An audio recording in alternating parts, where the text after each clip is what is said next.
Broadcast is now starting. All attendees are in listen-only mode.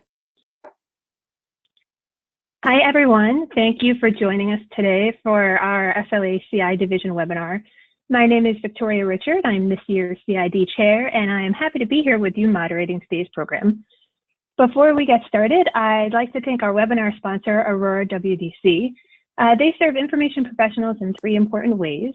First, they provide top-flight custom research services through its Aurora GPS group.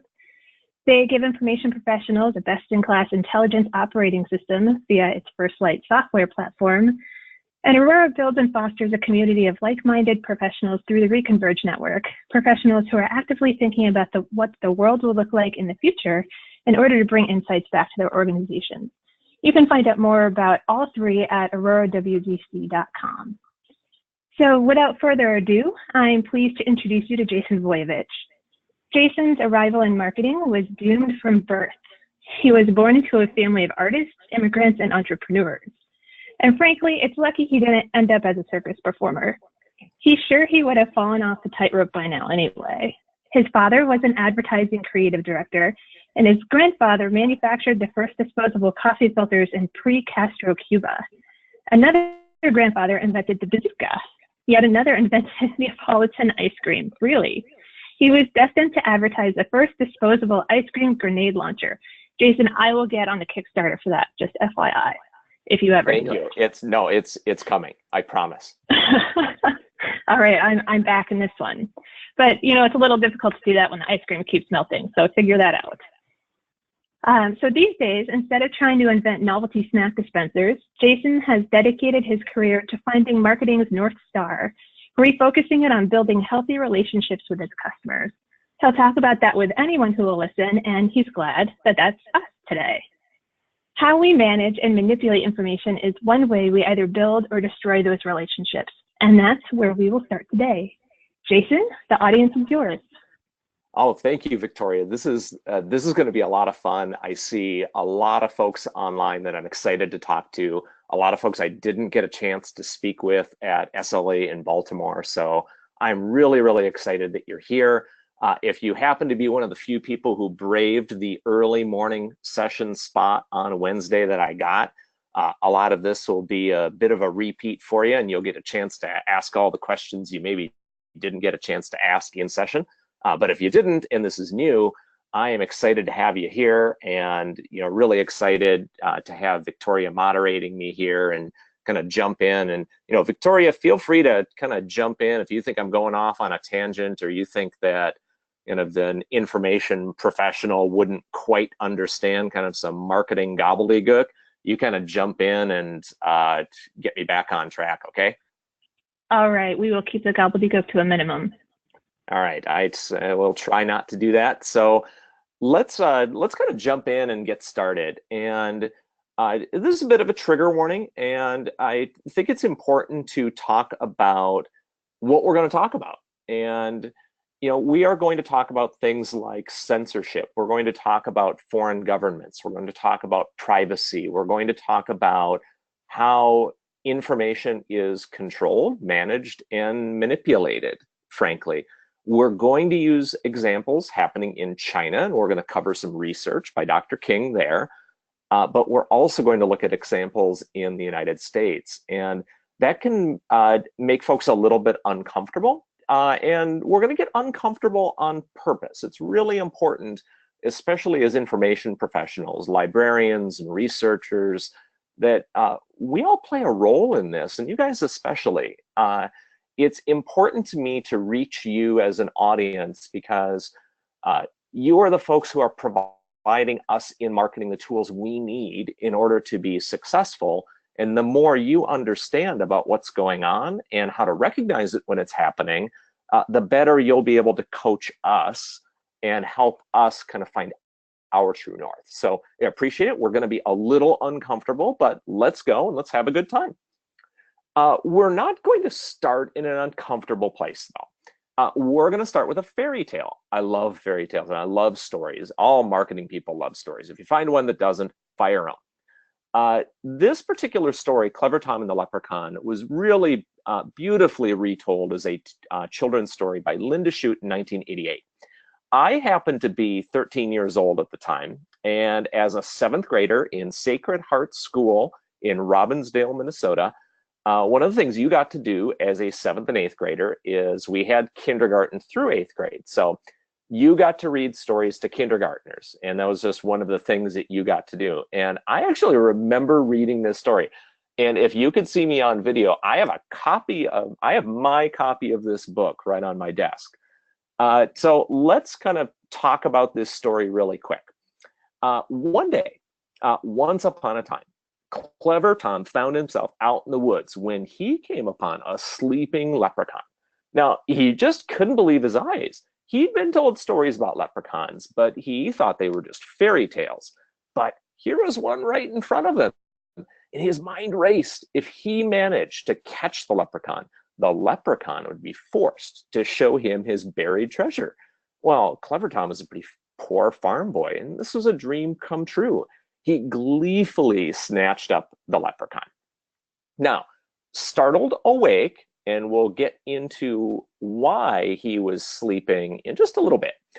The leprechaun reluctantly led Tom deep into the forest, directly to a single tree under which was buried a fantastic treasure. Now, Tom was beside himself. He had done it, but in his haste, he hadn't brought a shovel. And without it, there's just no way to turn over the tough, rocky soil in Ireland and get the treasure. But then Tom stumbled on an idea. Reaching into his pocket, he pulled out a bright red ribbon. Now, quickly and securely, he tied it around the trunk of the tree. And with that bright ribbon to guide his way back, he could easily find it again. But Tom kind of had a terrified thought. What if the leprechaun removed the ribbon? He knew he could never find the tree again without it. So before he released the leprechaun, he extracted a promise. He made the leprechaun promise that he would not remove the ribbon from the tree. The leprechaun swore that he would not remove that red ribbon until Tom returned. Now, satisfied finally that the leprechaun could not break his oath, he released the leprechaun and raced back home to get the tools he needed to dig up the gold. Now, Victoria, do you know what happens next? Have I told you this story? No, this is brand new to me, and I'm on the edge of my seat. Edge of the seat. So what do you think happened when Tom got back?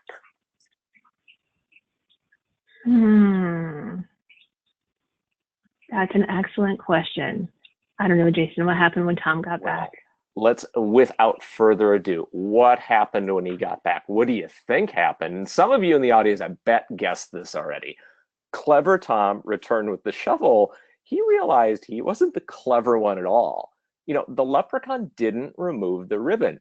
In fact, he didn't touch it at all.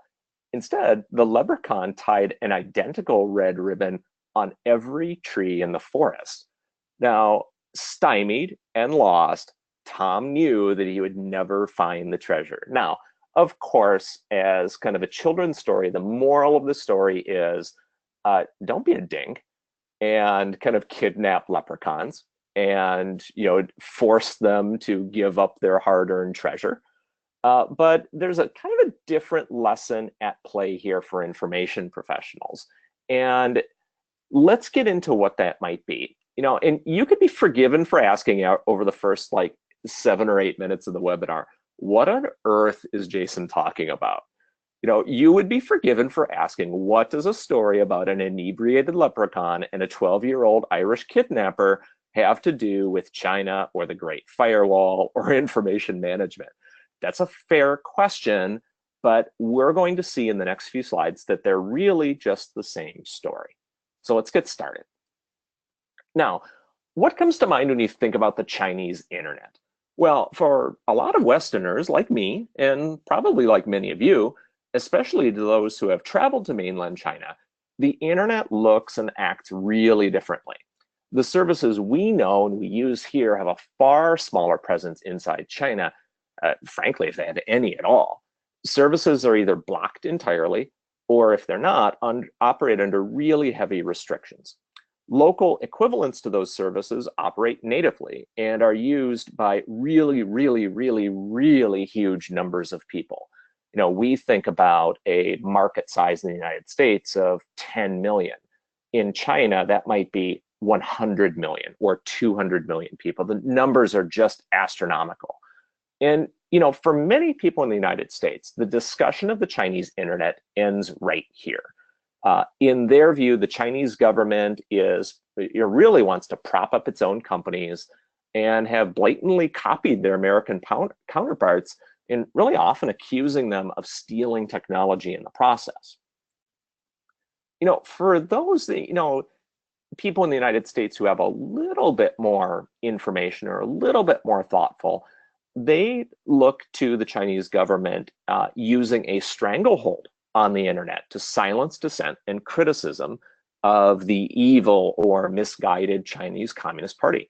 They believe reports that Chinese citizens live in constant fear of arrest, torture, or death from a Chinese information state watching their every move, every post on social media, or every transaction on Alibaba. And some of that traceability and some of that surveillance is very, very real. But what if I told you that those Western perspectives are a lot more about ethnocentrism than they are about actual facts? What if I told you we have completely missed the point? And what if I told you that Clever Tom and the Leprechaun know more about the Chinese information state than most of us do? So let's introduce someone who kind of actually knows. Picture here is Dr. Gary King from Harvard. And before I tell you a little bit more about Gary King, he has the coolest email ever. Who on the call here would not pay cash money for the email address king@harvard.edu? I know I would pay for that. But in all seriousness, he and his team are amazing. They are prolific. I had the opportunity to chat with him and his research partners. They're awesome. They have published dozens of papers, multiple books, exploring the use and misuse of information for persuasion and manipulation in politics, business, and society. If you're interested in those topics and interested in more, Google him and get into his research. Specifically here, King and his team discovered, kind of reverse engineered really, how the Chinese information state really works, and in doing so, revealed its true purpose. Well, how'd they do it? Well, they went in with the assumption that most of us have, that the Chinese government routinely and aggressively censors and removes content it doesn't like, really all types of content.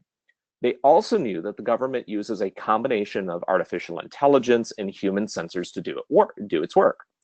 As it turns out, as you could probably guess, some people the world over love making a game of flouting rules, kind of yours truly included, and come up with all kinds of clever pseudonyms and for automatically banned words or phrases. It's sort of a game there, just like it is here.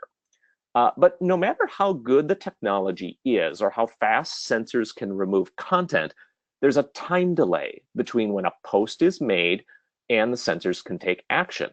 It's in that gap that King and his team made their discoveries. So what is it? Is it censorship? Yes and no. What surprised King and his team is that yes, some content was censored, but other content wasn't. Surprisingly, what really shocked them was that content about politics and political decisions, even content that criticized the government, routinely went untouched. And that kind of gave the team the idea. Could they reverse engineer the priorities of the Chinese government from the strategies it used in what it censored? It turns out, yes. What King and his team found was a strong difference in the types of content censored. Things like policy and news, what most Americans would call free information, in air quotes, was surprisingly left alone. But other types of content, the criticism of the censorship apparatus, not very surprising. Pornography, again, not surprising. As a side note, if the pornography in the Chinese internet is as big as pornography in the American internet, I can't imagine what being a censor is like in China, but I digress. Things about collective action. Again, that is a third major category. We're censored far more frequently than any other type. So in other words, if you posted to your social media account that you had a problem with your local water management official, your post probably would remain online. But if you added to your post that you wanted to arrange a neighborhood meeting to discuss that official and plan actions, your post was very likely to be censored. But how might that be done? If you're thinking simply deleting the post was the only tool the government had, or even that it was the most frequently used, you'd be mistaken. What King and his team found is that the system is much more sophisticated than that. In the example we just used, your post could be deleted. It could be held in a queue for a censor to review it and perhaps edit it later. Or the most creative approach is that you might be able to see your post, but it might be hidden from your friends' feeds. So in other words, you got to vent your frustration, but no one else got to see you do it. But it's even more than that. In addition to simply addressing information it doesn't like, the Chinese government amplifies information it does like. Now, Dr. King and his team found evidence of the impact of the so-called 50-cent army, kind of so named for the very small amount of money they make from each post they make on a government-sanctioned topic. The content is universally pro-Chinese government and often anti-foreign government. Now, in the light of all of the data, the purpose of the information apparatus becomes really clear. Chinese social media provides eyes and ears into the operation of the state at a ground level that Fidel Castro and Nikita Khrushchev can only really dream about. The government needs this information, in its view, because without it, it's blind to kind of bubbling problems in a sprawling bureaucracy of 1.3 billion people. But it draws the line at collective action. The government in China is in control. Social media really serves as a release valve on society without those issues turning into a call for overthrowing the government or forcing bottom-up reforms.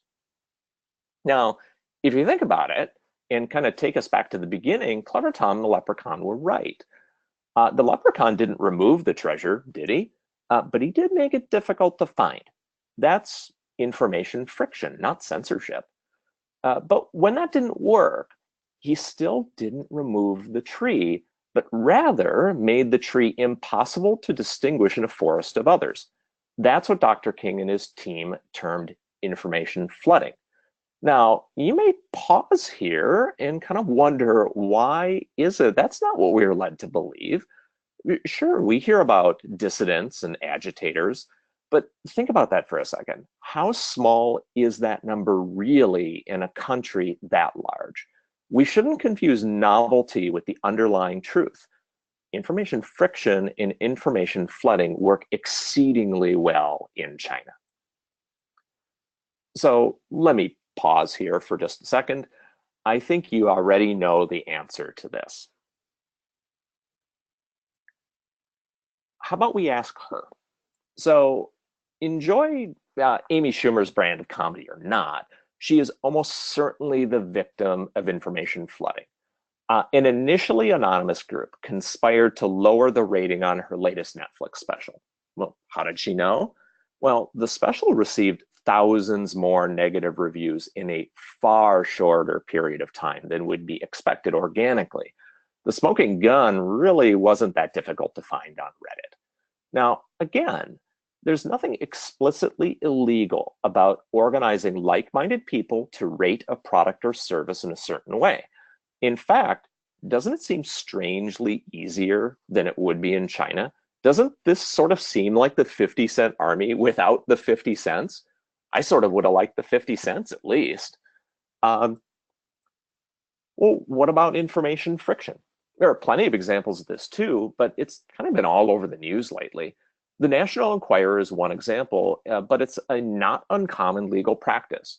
You pay to acquire the rights to a story, an incident, or wrongdoing, or embarrassment, and then use the legal technique to stop the story from being discussed. It's called catch and kill. And essentially how it works is, I have an indiscretion. Uh, Someone else knows about it. They go to that someone else, they buy the rights to the story, put them under a non-disclosure agreement, and then never publish the story. So again, you know, it's going to go nowhere. The person can't talk about it because they've received a payment, and the National Enquirer, or whomever has that, doesn't get to, won't publish it either. So if you think about it, a lot of forced arbitration agreements work just like this, perhaps even for your own employer or your own client. You may want to read that clause. And think about this for a second. Does that sound even easier than the work the Chinese government goes through to clip social ties? Doesn't it seem even a little more effective than what they're doing? Well, let's bring it a little closer to home. Can you envision a scenario in which you may be called on to collect information to support a specific point of view? Would that information be used to persuade others? Would people use only parts of that information? Is it your place to see that that information is faithfully represented? Are you afraid of getting fired? Are you afraid of losing a client? You know, those are all really, really good questions, but it kind of begs this one, doesn't it? Why are these techniques so darned effective? They work really well in China. They work really well in the United States. That part is pretty clear. There's no place these don't work that well. There must be something deeper at work on our human psychology. And it turns out there is. There are really three key reasons that information friction and information flooding works so much better in that trifecta of information management, along with its cousin censorship. We discover censorship is often counterproductive, where friction and flooding are much, much more effective if you really want to manipulate the truth. Three big reasons from psychology. One, people want instant gratification. They want it faster. They want it now. No one wants to wait. And that's not a generational thing anymore. I'm a Gen Xer. Victoria, you're a millennial. There are a lot of boomers on the call. We're trained for this now. We're not expected to wait for anything. We want it now. The second one is it's instant gratification's close cousin is novelty. If it's new, it's interesting. And sure, some people can focus on one thing for a really long time, but not everything and not everyone. So there are always going to be new things. And then third, people tend to take the path of least resistance most of the time. Sure, journalists, information professionals, others will dig, but how many journalists are left? How many of you are left? We have more information and more data than has ever existed in the world at any point, and less time and less tools than ever to process it. It's only natural. Deeper issues can be really exhausting. That's just as true for Americans, Chinese, Brits, South Africans, Indians, Russians, you name it. That's a people thing, not a generational thing. It's just part of human psychology. So it's kind of all a little depressing, isn't it? We haven't lost anyone on the call yet. I appreciate that. Thank you for sticking with us here.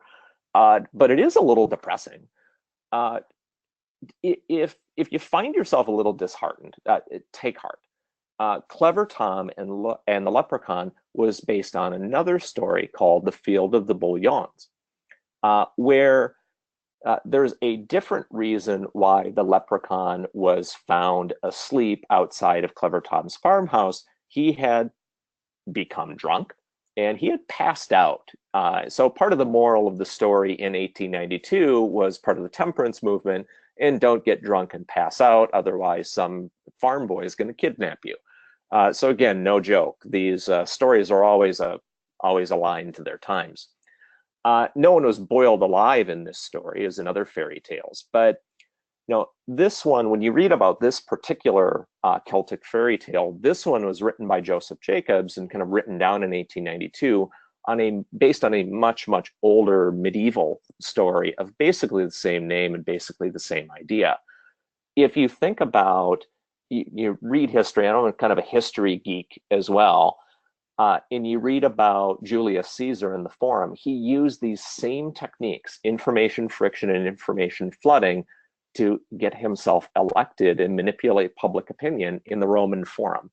So, in other words, information friction and information flooding are nothing new. We have been struggling with the answers to these questions for hundreds of years. So, in the same vein as Julius Caesar and Joseph Jacobs and Linda Shute and us on the call today, let's start to ask some difficult questions.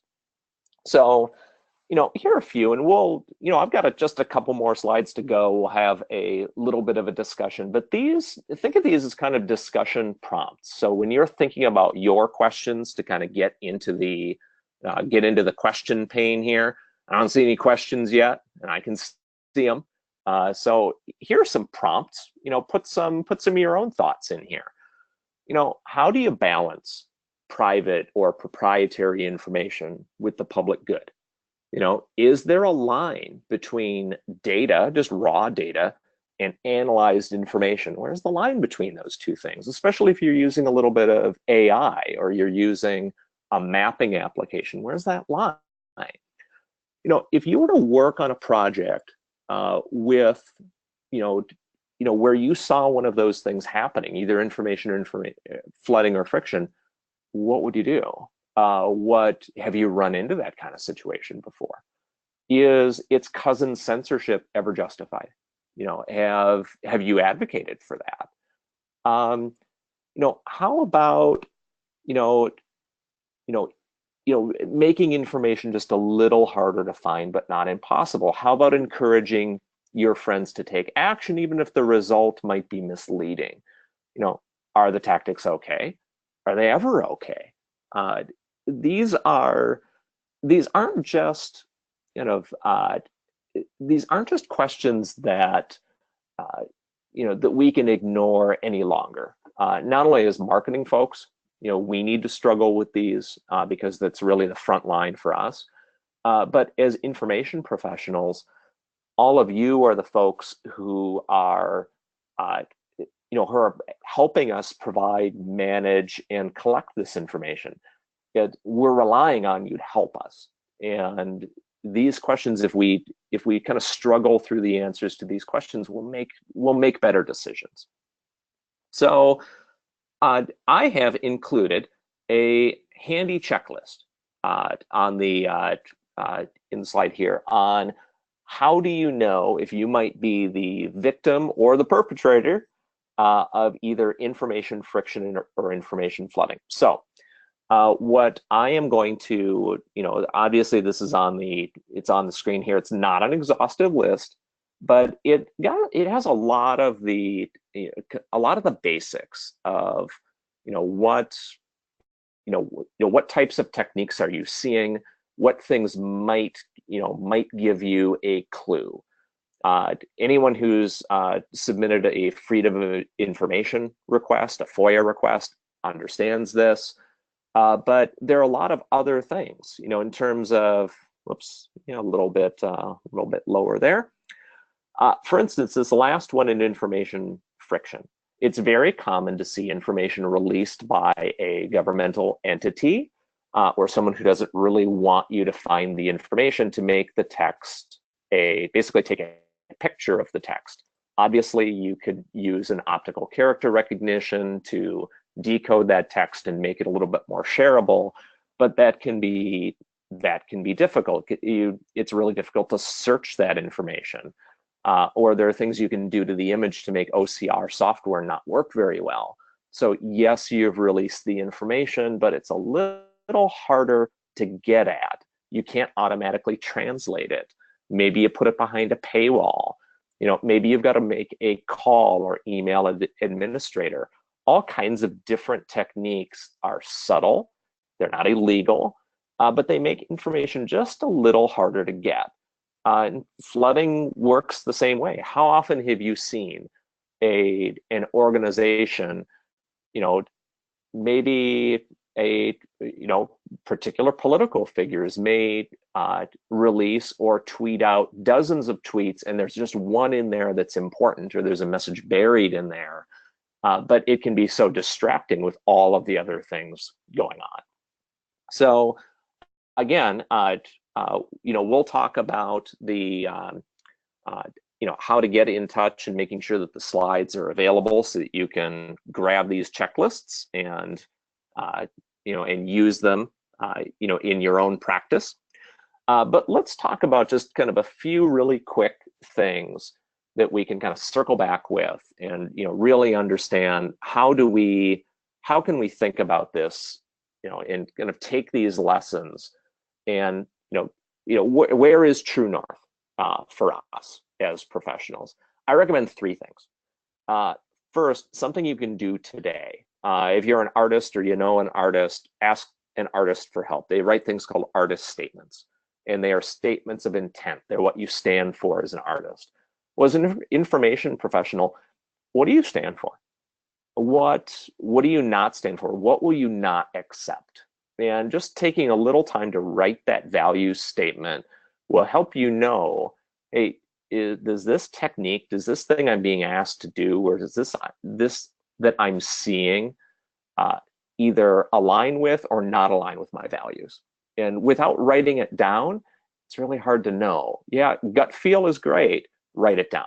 Writing it down will help. Number two, something that's going to take a little bit more time, but is really, really valuable.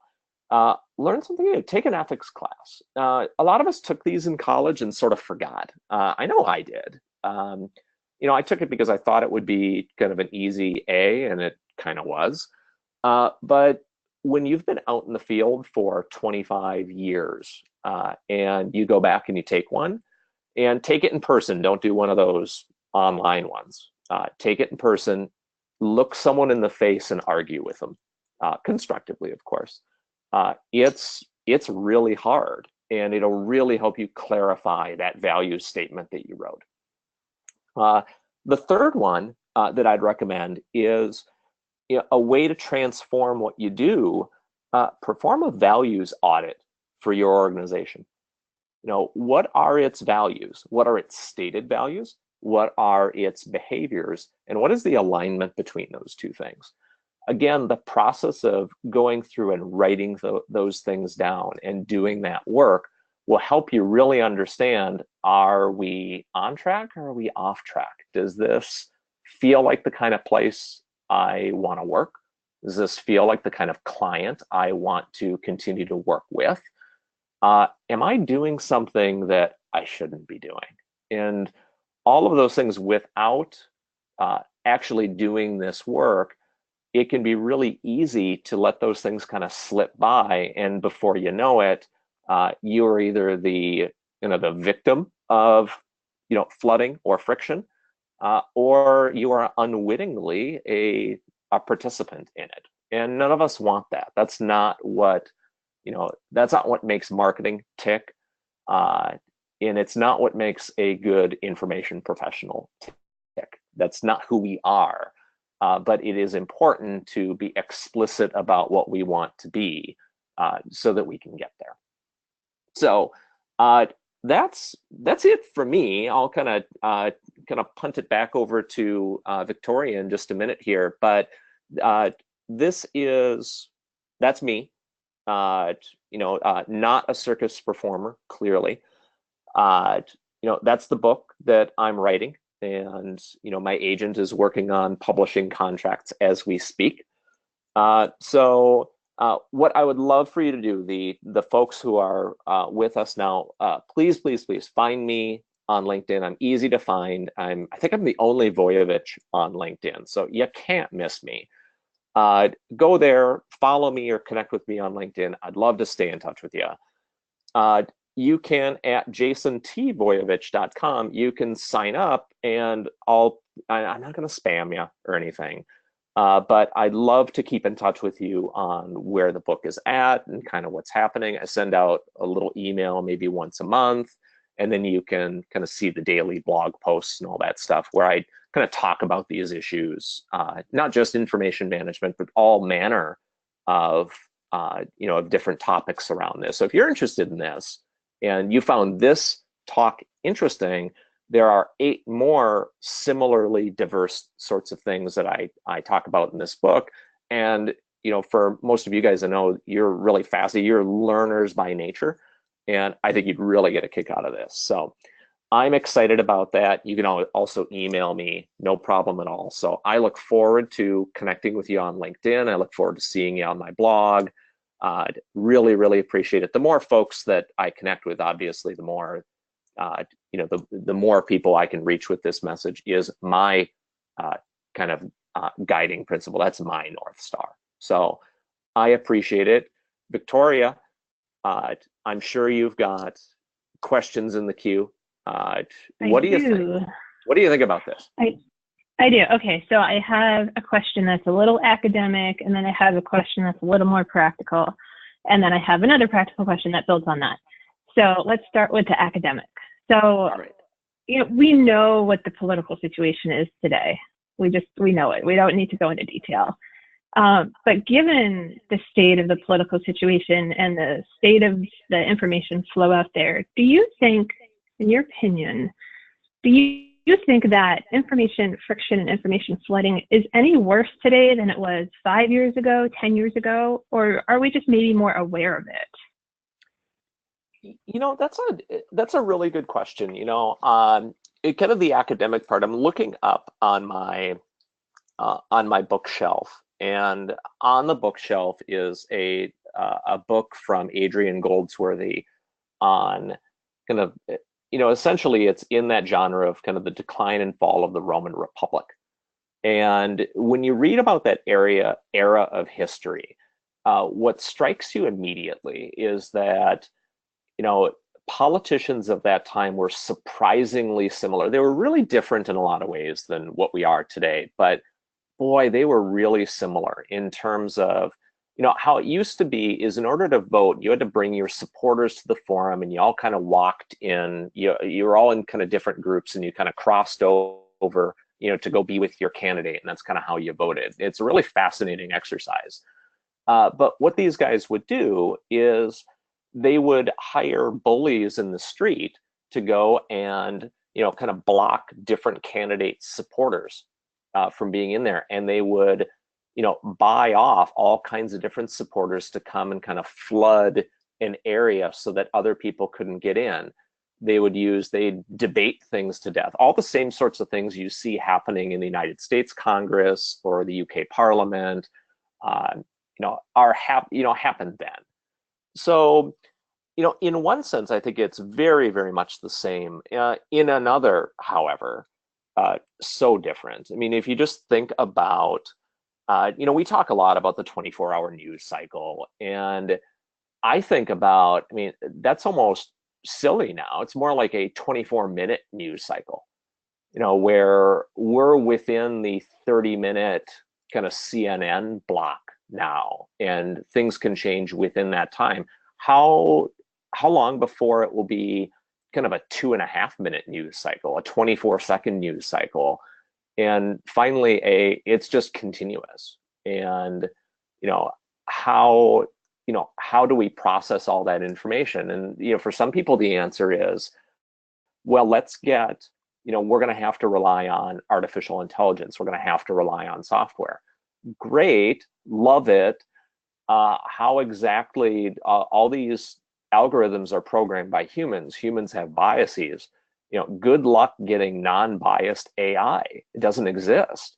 So whatever we program in is what we're going to get. So it's not necessarily, they're not easy questions. So in that way, it's something that, you think about, well, what keeps a marketing person up at night? That does. We don't know what to do, and we're still struggling. So it's interesting that you mentioned, the bias that's built into these algorithms. So no matter how much we kind of automate the information gathering and analysis that we're doing, we still have to be hyper aware of that. For info pros and intelligence pros, they really make their bread and butter by figuring out how to define and find, quote, the truth. right? We all know this. This is what we got a paycheck to do, and we're supposed to do that while remaining unbiased as we can. But then there's also the bias of our employers and the people on our teams.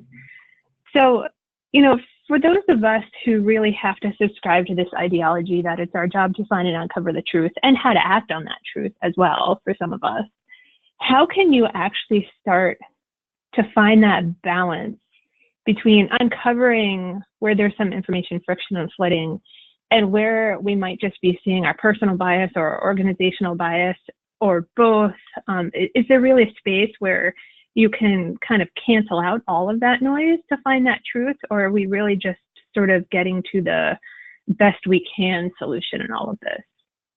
These days, is there such a thing as ultimate truth?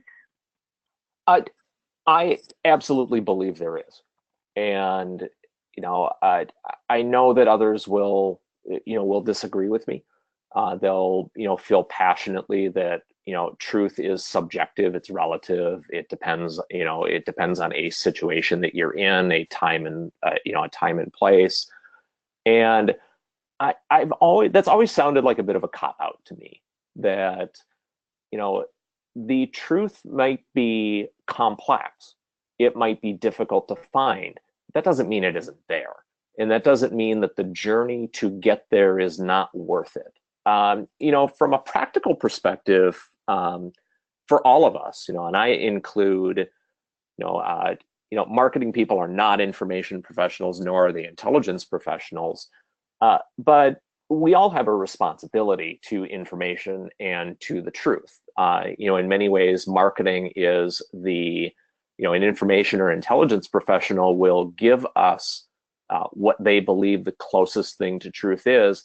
And marketing gets to decide how to communicate that to stakeholders, both inside and outside an organization. So you guys find it, we shovel it out.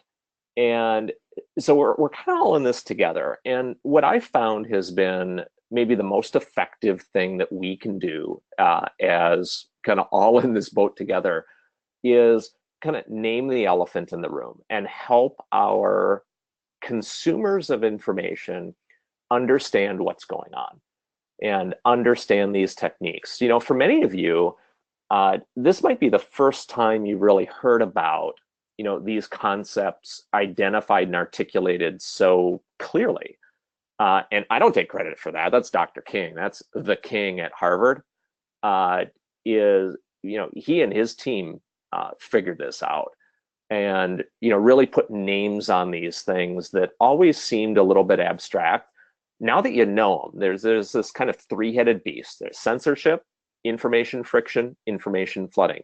Everyone sort of knows what censorship is, but the other two are really fuzzy until you name them. And then it's like, well, how come no one did that before?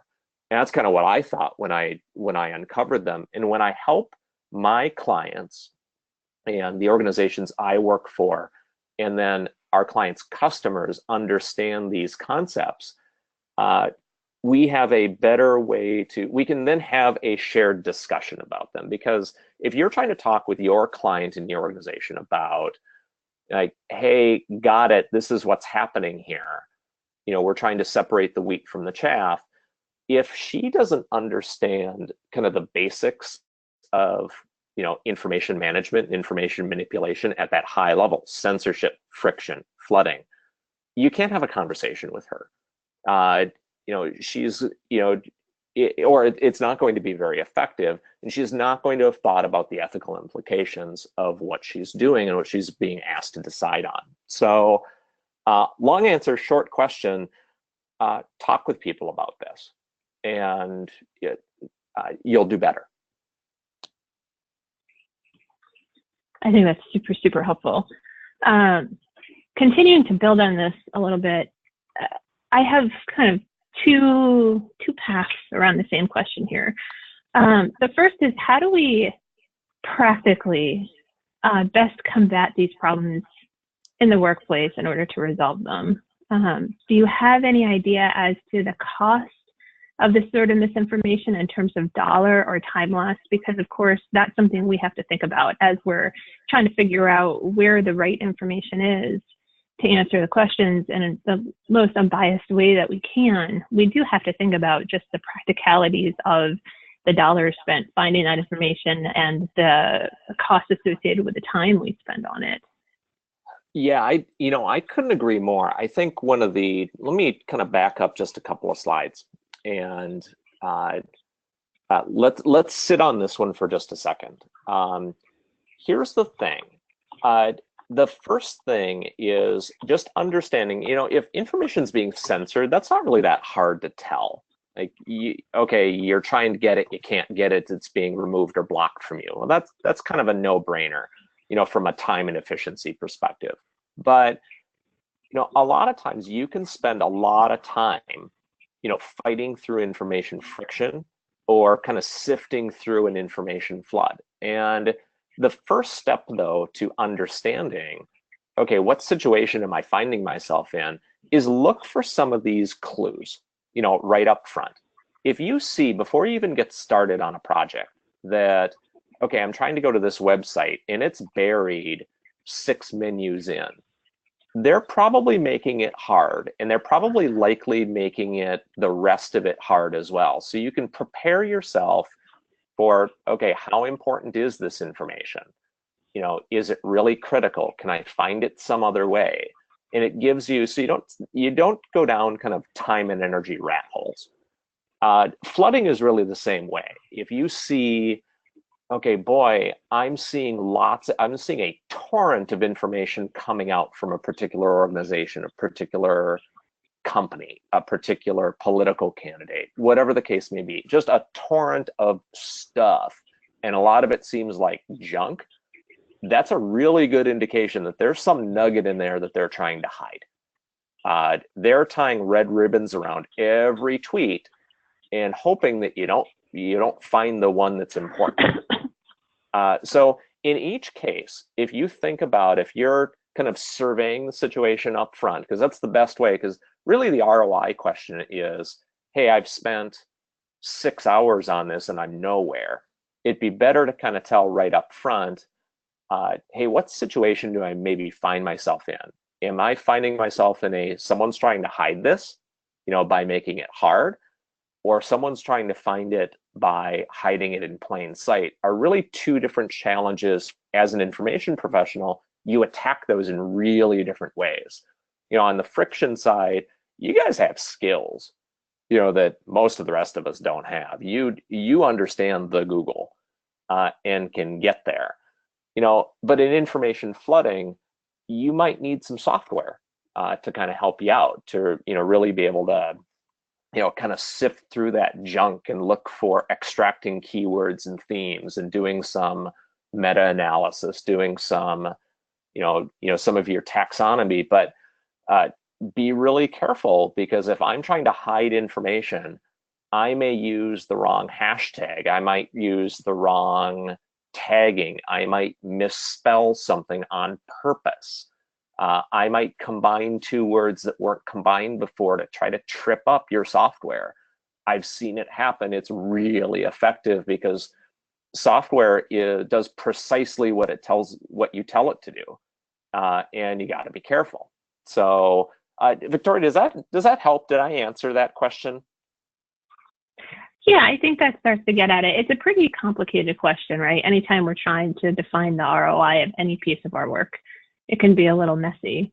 But this is something that we're used to asking as info pros. So I think we got pretty far down that path towards an answer. We have a question that's going in a slightly different direction here. How do you think information flooding and information friction relate to some psychological aspects like brainwashing techniques? Do you think that do these really have a basis in psychology and sociology? Do you think that there's a lot of connection between the two? Do you think that we can overcome some of what's going on out there, particularly with information flooding, through some basic sociological kind of rework? Yeah, that's Dr. King and his team, when you kind of read the papers they've written on this, do touch on that. They touch on two important things in that circle around information flooding, but aren't quite it. And that's something that Carol, thank you, by the way, for kind of jumping in on that. And that's repetition as a brainwashing technique. And it's, what was it? Boy, I mean, that's been a political trope for hundreds of years. But I forget the American politician who kind of named this elephant in the room. Said, hey, if I tell you a lie enough times, you'll believe it. And it's just, there's a cognitive bias at play there that is related to information flooding. And it's one of the things that makes information flooding so effective. That if I just keep telling you the same thing, even if it's not completely accurate, you are more likely to believe it. And it's a cognitive bias that, if you see that happening, it could be the seventh bullet, the seventh checkbox there. If you see the same thing out too many times, is it really, do you believe it or should you believe it? And that's something that as an information professional, you have to stay on top of. The other thing that's related to that kind of falls into the brainwashing sort of category is self-censorship. And that's something that's usually the refrain people get in, like, well, the reason you're not finding evidence of censorship in China is because people are self-censoring before they even put something out there. And there's certainly evidence of that, but it's not as, and obviously you can't get inside people's heads, but you certainly can test for it. And you discover that self-censorship really isn't as pervasive an issue as most people would like to believe. That's again, another one of those kind of ethnocentric views that, okay, these other folks over here they have a collectivist society and they are going to be going for harmony in their society, and they're going to stop talking because they're going to kind of control their own speech. There's a little bit of that going on. That certainly can be the negative word for that is brainwashing and self-censorship. There just isn't as much of that going on as you might think. So important relationships, going on, two important concepts on just kind of repetition and self-censorship. They're related to information flooding, but not quite the same thing. Information flooding doesn't necessarily have to just repeat the same information.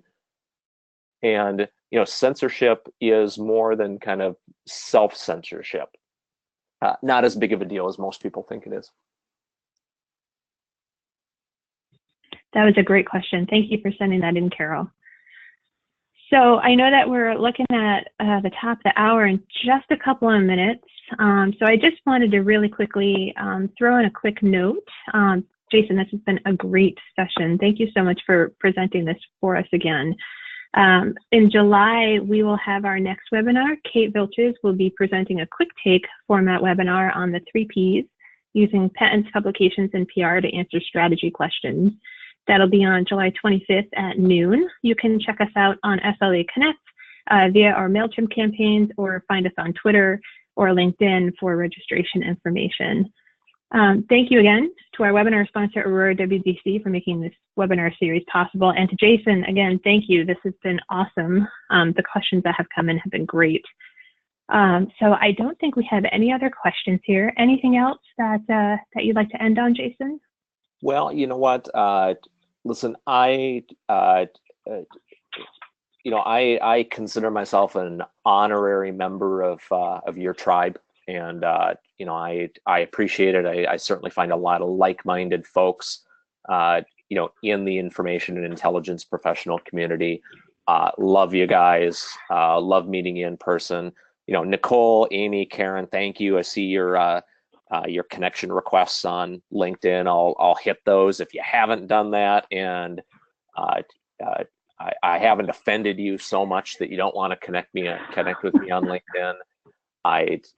Please do. I very much appreciate that. I love staying in touch with you guys, and I love the kind of pushback and feedback that I get from your group. The folks I've talked to in this field have made not only this chapter in the book better, but lots of pieces of the book better. So I couldn't have done it without you guys. And I want to say thank you for letting me in. I appreciate it. Well, you are more than an honorary member of our tribe, Jason. You are a fully fledged member and partner with us. And we are Fully happy fledged. to have you along. Except you better get on that disposable ice cream grenade launcher. You know, I know that you're just talking about advertising it, but we need to make this a real thing that happens this summer. Think about that like at a baseball game or something. Just, you want ice cream. You don't have to wait. You don't have to wait in line. Someone's going to shoot it at you, kind of like a t-shirt. Shoot it straight at you. An ice cream cannon. That would be amazing. So, okay, we need to make this happen for next year's SLA conference. We have a goal. We have a goal. We all have a goal. Where are we next year for SLA? We're at Cleveland. You know what? Maybe we can brand it with the Cleveland Cavaliers and have kind of like LeBron's head on it. If he's still there, let's do it. All right, it's a plan. Thank you, everyone who attended today. It was great to have you on. Have a great rest of the week. Have a fantastic July 4th holiday, and we will see all of you back here in July.